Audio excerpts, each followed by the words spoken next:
Joining me now is Chris Montana, who owns DINERCO Craft Spirits in Minneapolis, and Bill Anderson, owner of Dale's Diner and Dale's Bar and Grill in Ohio. Welcome to both of you. Pleasure to be here. Chris, we're moving to a critical stage in the Derek Chauvin trial in Minneapolis. I know your business was damaged last summer in the riots following George Floyd's death. How concerned are you about more trouble in your city? I mean, I'm concerned. I think we all are. The city's on edge. I don't know that the outcome of the trial, one way or the other, is going to do much as far as healing is concerned. But our hope at this point is that people keep their cool and let the process play out. And to the extent that there are protests, we've been supportive in the past, and I suspect we will be in the future. Bill, my understanding is you've struggled to find folks to work in your diner. Are enhanced unemployment benefits keeping folks on the couch instead of peeling potatoes, bussing tables, and refilling customer coffees? That's exactly right, Mike. It's been bad for the last several months to try to hire. We're down a couple of cooks. My wife and I were in the kitchen cooking, and it just, I knew it was going to keep going until unemployment ended, probably at the end of September. So it was kind of an unsustainable situation for us, and we needed to hire people. And usually we put ads out on different medias, and we get 10 to 12 apps, and we choose the best one. And something changed. Something changed all of a sudden, like 3 months ago, and we put ads out, and we get no one. So it's obvious that they're staying home. They're making more money staying home, and it's just killing our business. It's killing thousands of businesses all around the country. Bill, let me follow up with you real fast on that. So what's your message to lawmakers here in Washington? Hey, it's pretty simple.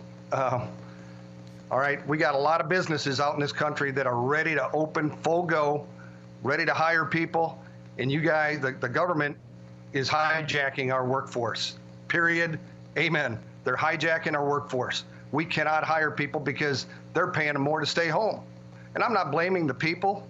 Trust me, I mean, getting free money is kind of cool. I mean, I got to admit, it would be fun, but it's not sustainable and it's not right, okay?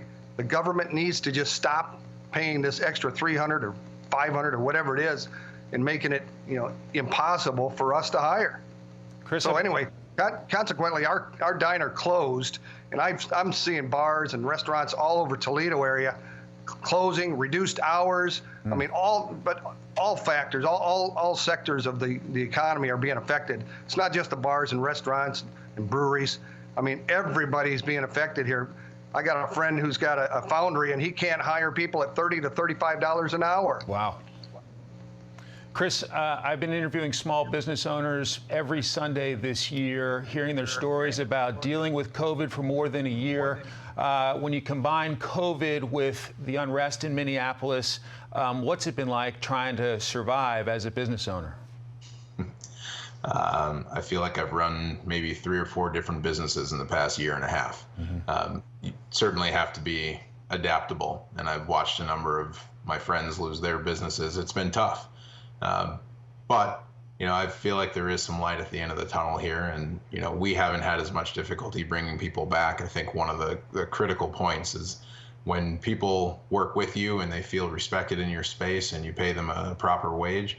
We found that people are happy to come back in, and so our staff's ready to go, and when they feel like it's safe, we're going to reopen our bar, but we're still producing. Our distillery's still working, and so I think the future is going to be good. I think we just need to get past this last little bit with COVID. We're nearly out of time. Chris, you want to give a shout out to some of your loyal customers for being loyal to your business? Yeah, customers and community. I mean, we're a tiny little business. In many ways, we shouldn't still be here. We're massively undercapitalized, but our community supported us. That's why we support them. And I thank everyone who has helped us out through some really tough times this past year and a half. Bill, what about you and your customers? You want to give them some praise for being loyal to you? We've had a great run, 10 years at Dale's Diner. I've got 33 years at Dale's Bar and Grill, and that's still going strong. It's still open and running. To Dale's Diner customers, hang in there. We're gonna try to open this thing up again. So just hang in there. We'll be back. Chris Montana, Bill Anderson, gentlemen, thanks so much. Our best to you, your families, and your staff. Thanks, Mike. Thanks for having us.